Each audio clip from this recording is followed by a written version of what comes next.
This is a recording between Law and Crime and Sarah Grace Patrick's father, Mr. Patrick.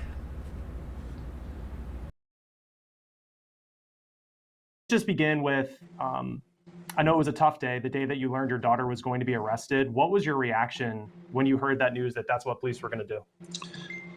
I was in shock, first of all, and it really it broke my heart. And I was just scared for my daughter, not knowing what was going to happen next. Law enforcement had said that you had to take her to, I guess they had called, and then you brought her to the police station. I mean, what was that whole process like for you, and how it all went down?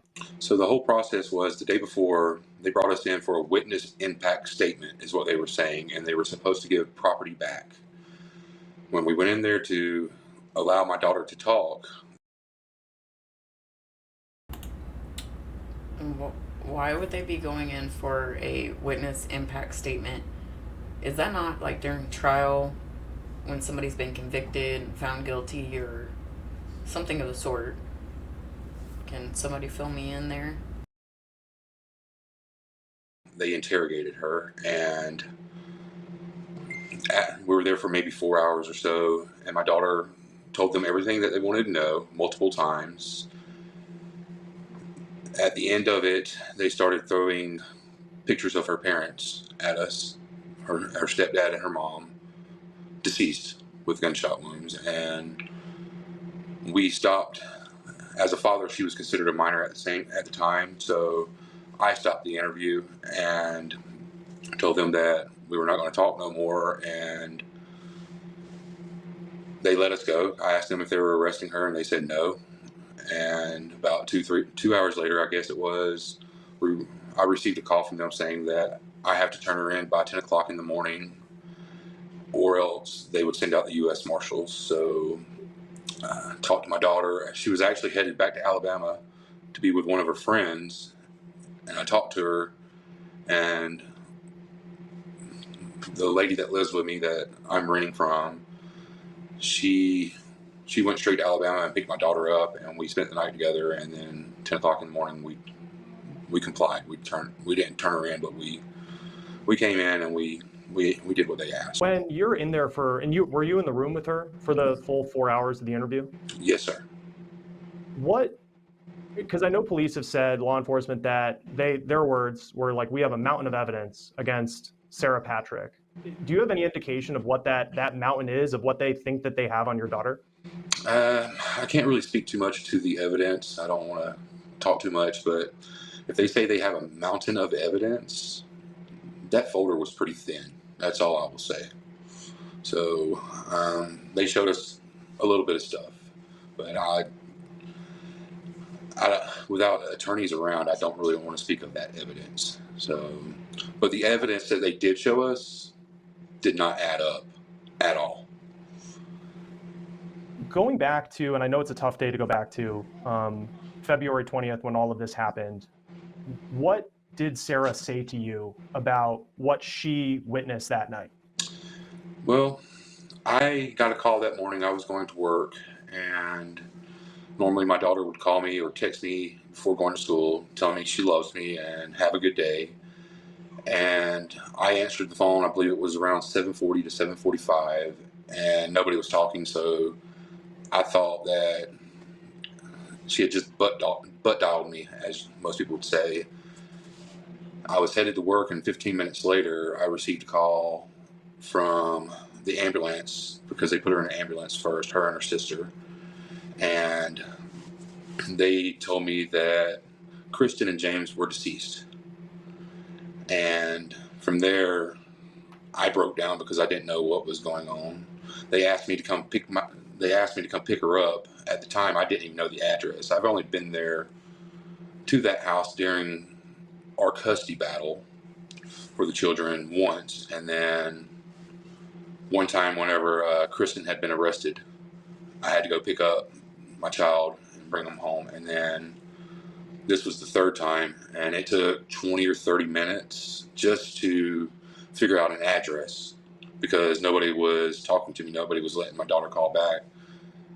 I received a message that she would be up at the sheriff's station, and I went to the sheriff's station to pick her up. Kristen's mother was there. It was a very, very hard morning. They took her back for questioning, and I was in the room, and we just did what they asked us to do. I thought nothing of it. We didn't have any kind of clue of what the nature of the crime was. We talked to the detectives, and from there, they took a break in between, and they were like, "Would you like to go outside, get a breath of air, smoke a cigarette, or whatever?" And that's what I did. I came back into the room, and they were interrogating her without my permission. She was 16 at the time, and then from there they let us go. We were there for quite a few hours. I know they were doing their job because that's what they're supposed to do. But from there, we just went home. Over the past 4.5, 5 months since it happened, and then when the Carroll County Sheriff's Office said that she was going to be charged with these murders, I mean, what indication did you get that they were looking at her as a suspect during that time? Well, I got no indication at all because they weren't talking to me because I was not next of kin. They were talking to, of course, Dennis and James is next of kin. So I never heard from them for 4.5 months. I just we were starting to try to get over the situation. We were still in mourning, and they called, like I said, they called us up and asked us to come in, said that they were going to give back property like my daughter's phone and some jewelry and stuff like that. And so we went in, and that's how everything happened the other day when they took out the warrants. What was, and I know that the sheriff had said, or the sheriff's office spokesperson for them, that Sarah had lived with the Brocks like short term. What was kind of the living, like how long, how would you characterize and I know it's difficult with divorce, and divorce is complicated, and this is tough, but what was the relationship, I guess, between Sarah and the Brocks? She loved them. She loved them with all her heart. Me and Kristen, we got divorced 2019. She got with James in 2018. My kids lived with her for about a year, and then Kristen got in a little bit of trouble, and I went back to the courts during COVID and fought for custody, and I won full custody of both of my kids, and they came home with me. I went through a divorce, and after my divorce, I wouldn't say I wasn't stable. I was working and everything like that, but Kristen and James had more to provide as far as at home, school systems and stuff like that. And it was my daughter's choice to go back and live with them. And I allowed it because I thought that things were getting better, and we went from there.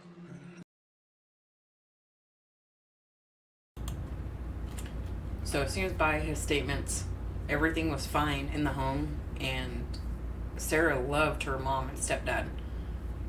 I don't know if it's going to come up as a defense if they do have evidence against her that they were doing something to her, or stuff was bad there.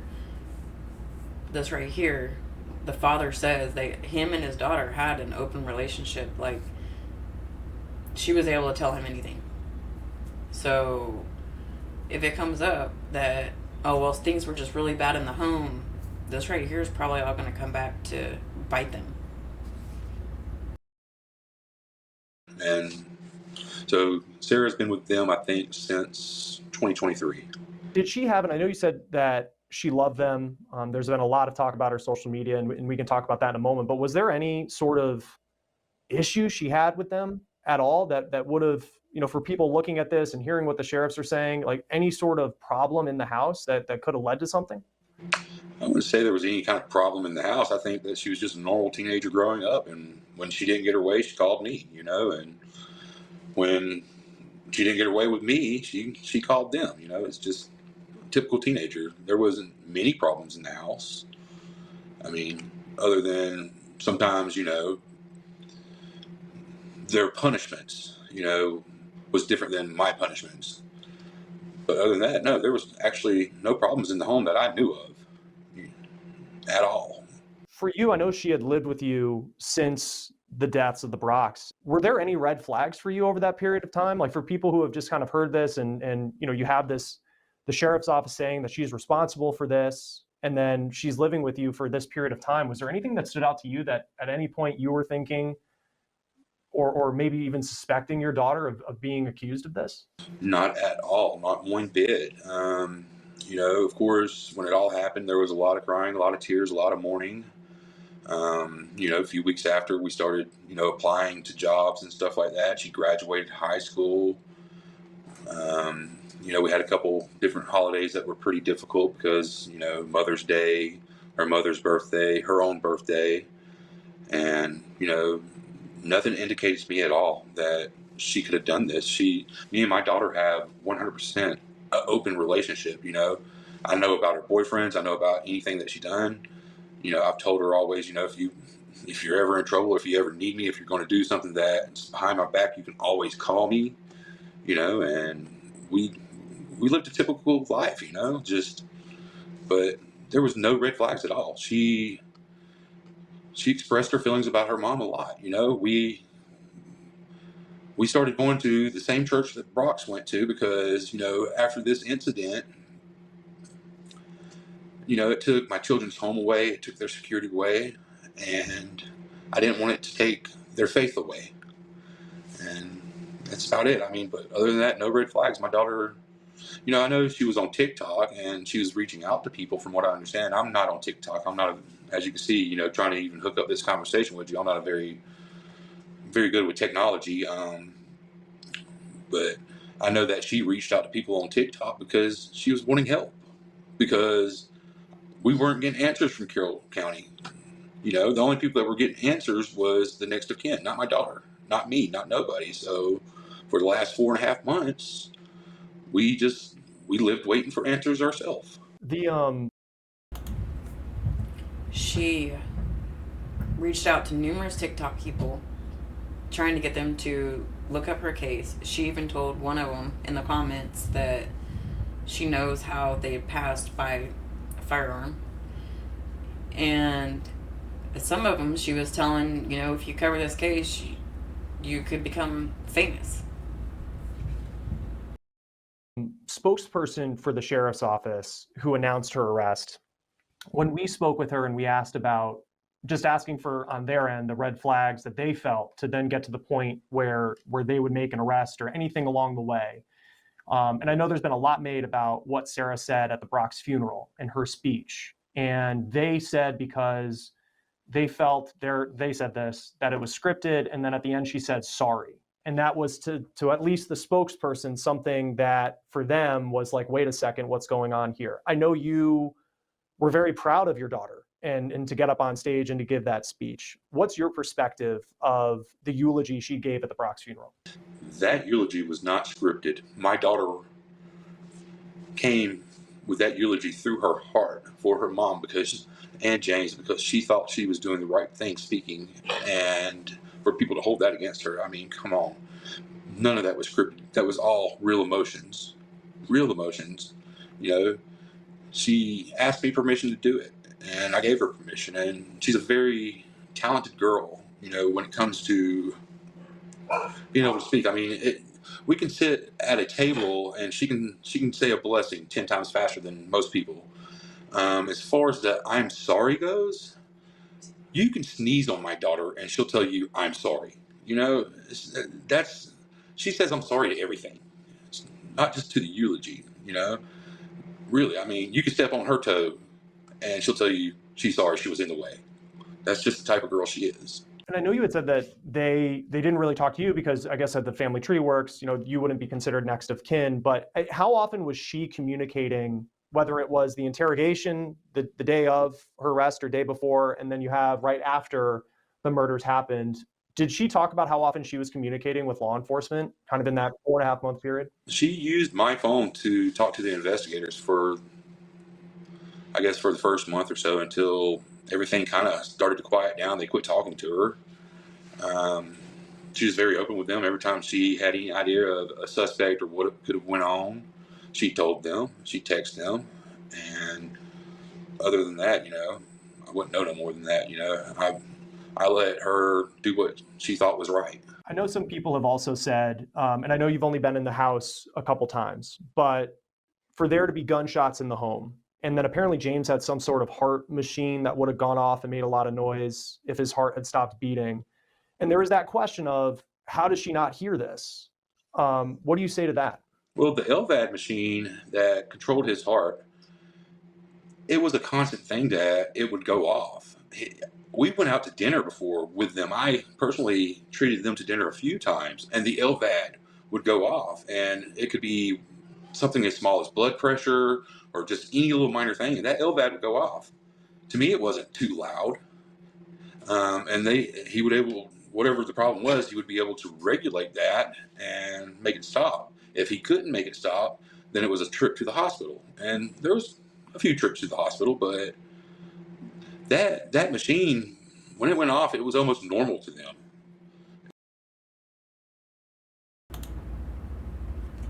But if it was going off for quite some time, shouldn't she have become concerned and then wonder, like, why is mom not doing something about this? Why is it going off for so long? It was a part of their life at that point since he's had that.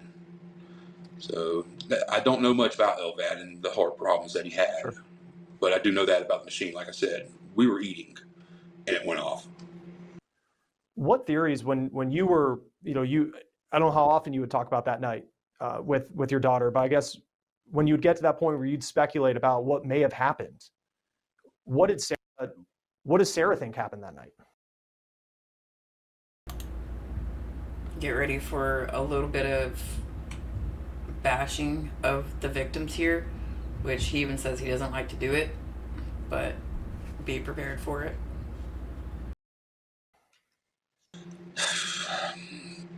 I don't like to talk bad about them and their deaths and stuff like that, because I know that families are hurting and stuff like that, but Sarah knows more than most people knows.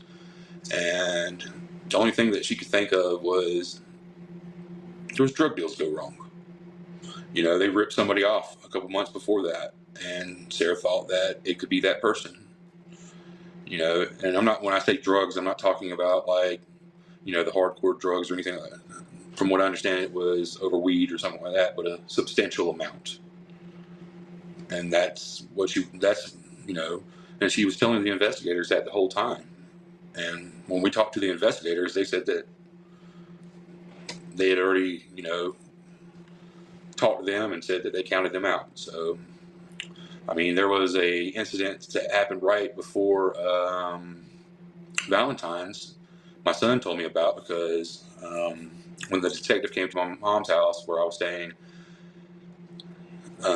he started asking about certain people, and there was a friend of theirs that actually pulled a gun on them right before Valentine's Day, and my son witnessed it. I can't say his name or anything like that, but that's my son, and he's not just gonna make stuff up like that. My son was with me at the time of everything. He was actually on winter break, so I had my son, and for that entire week. But when it all happened, my son, he brought that up to us, that the family friend that had pulled a gun on James in the kitchen, and they asked him to leave and make him go walk the dogs. Since you've talked with Sarah, since she's been in jail, what has she told you about any community? Has she spoken with law enforcement since? No, because she, when they did the interrogations and stuff like that, or what they called the impact statement, they all played really friendly until they got to the end, and they wanted to just slam her at the end. And after the warrants came out and everything, we told her, not talk to them no more, because we couldn't trust them. We couldn't trust their integrity at that point. And yeah, that's pretty much it. For you as a dad, and I know you have a son who has been impacted by this, you're working just as a regular person, still carrying on with that part of your life. What is your day-to-day like since Sarah was arrested? My heart's been broken, man. It's hard to hold it together. I work in the construction field. Since she's been arrested, I couldn't even tell you the weather, because I don't even want to get on media, because all the bad things that are being said. it's my daughter, and my day to day is just, when I talk to her, that's the highlight of my day, just to get to talk to her, whether it's 15 minutes or an hour. I have to maintain my normal life because I still have my son to take care of, and I have her to take care of, and I honestly, I can't miss a day of work. I'm just your typical blue collar father that's trying to take care of his kids. When this all happened, I won't lie, my kids lost a lot of their security. Me, James, and Kristen, we were working together on raising them, and we were doing a really good job. And when this happened, it threw a whole curveball into all of our lives. Not just not just mine, not just Sarah's, not just Donnie's or Jaylee's. It threw a curveball into everybody's life. And I know there's only so much that you can say about kind of the evidence and the investigation part of it. So if you can't answer this, I totally get it. Did law enforcement indicate to you that they have the alleged murder weapon in all of this? No, not at all. Not at all. They don't have a weapon. I wonder, like, if he knows this for 100%, or if they told him that, or if he's just speculating because it wasn't disclosed to them. I don't know. There has been no weapon found. I mean, they searched that property for days and days, and there was no weapon found. With the house, and I haven't been to the home. I do know Carrollton a little bit, but it seemed like it was a home on a kind of just a regular road with, not neighbors that are close by. I mean, with the makeup of the house, I mean, what do you want people to know about that home and kind of the makeup as they're trying to picture and piece together what law enforcement is saying and what they say played out? I really don't know too much about the home. Like I said, I've only been there a few times, and I won't lie, when we had to go back and recover some of the property and stuff like that, I was pretty much still in a state of shock. It was just your basic, I guess, ranch style home. I guess the closest neighbor was to the left, maybe 100 yards or so, and I don't really remember how far the one on the right was. So I didn't really pay much attention to those details. I know on Facebook you wrote a lengthy post that just said you believe your daughter is 100% innocent. Why now? What is, coming forward, speaking publicly, why is it important for you to do this? Because I see what everybody's putting my daughter through. There's not many people advocating for her, and as her father, I need to advocate. And the reason that I took so long was because I was scared. I didn't know what was going on, and it was a big blow to me. So I came out on Facebook and told everybody that because I wanted the world to know my opinion, because they know everybody else's opinion as far as the Brock family and stuff like that. But they're not hearing from anybody else other than me and Dennis at this point, and I feel like I have to step up. What does Sarah, I know she's being represented by a public defender right now. What does her defense look like as this goes forward? I'm not 100% sure. We're still waiting to talk to them and get in touch. I've been in touch with them, and we've been in touch with their investigator, and we've been in touch with the lawyer a couple of times, but at this point, they're not really talking too much. From what I understand, we've got an arraignment or something like. No, not an arraignment. I don't know how. I've never been in trouble, so I don't know how this stuff works. But we're waiting for a preliminary bond hearing and stuff like that, and going from there.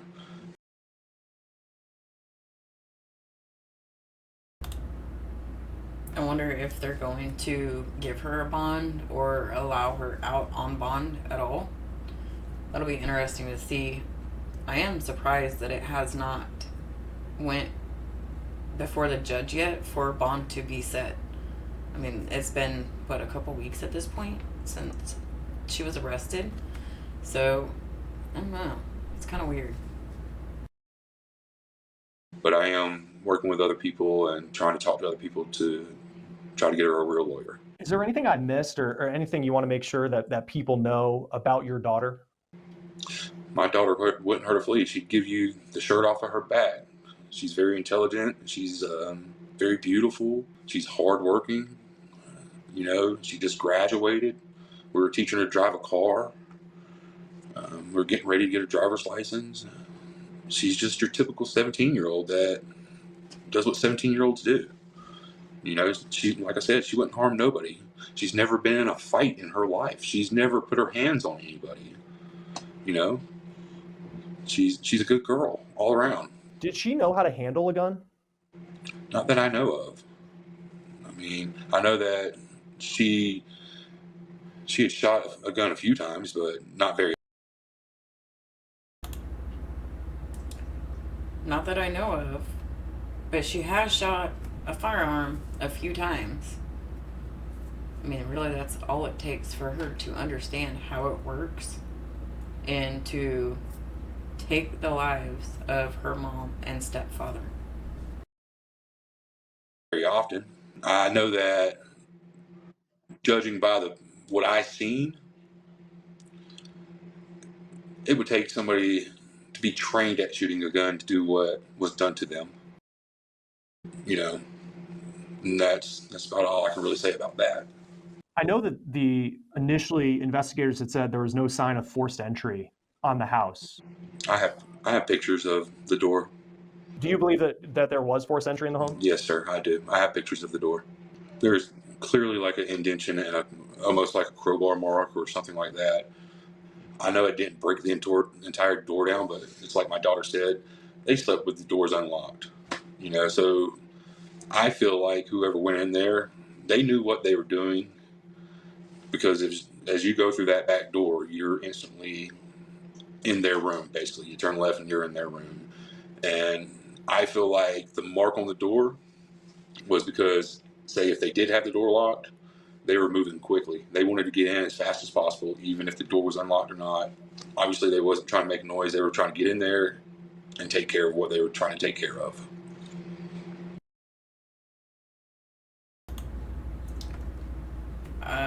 I think if somebody broke in, like he's trying to say, like a crowbar or whatever, there would be more damage to the door, especially the frame, than what there is. And not only that, somebody would have heard that, especially if their room is that close. And just the shots. How in the world did Sarah Grace not hear that? I guess unless there was a silencer used. But his heart monitor was still beeping. And it would have been beeping for a while, I would assume. Somebody assassinated them, and it was not my daughter. And just before we go, is there anything that I missed or anything you want to make sure? And I know I asked you this once before, but just as, I want to make sure you have your opportunity to make sure people know about your daughter. And then also, just as they've taken in, to at least what we know from the sheriff's office, this mountain of evidence, and we don't know what's in the mountain of evidence that they haven't said. But is there anything I missed that you would want to make sure people know? No, sir, there's not much you missed. I really don't have much more that I can really talk about. I've seen some of the evidence, but I'm going to leave that to the lawyers and the courts. And like I said, the evidence that I have seen does not add up. And I've talked to the investigators quite a few times, and they even slip up on their own words about the evidence, which, like I said, makes me not believe in their own integrity. The integrity of the entire investigation. If you're sitting here working on this story or this scene for so many months, you should have your words together. And that's how I feel. Daniel Patrick, thank you for taking the time to be with us. I know this isn't easy. We really appreciate your time. Yes, sir. Thank you for taking your time. So that's it.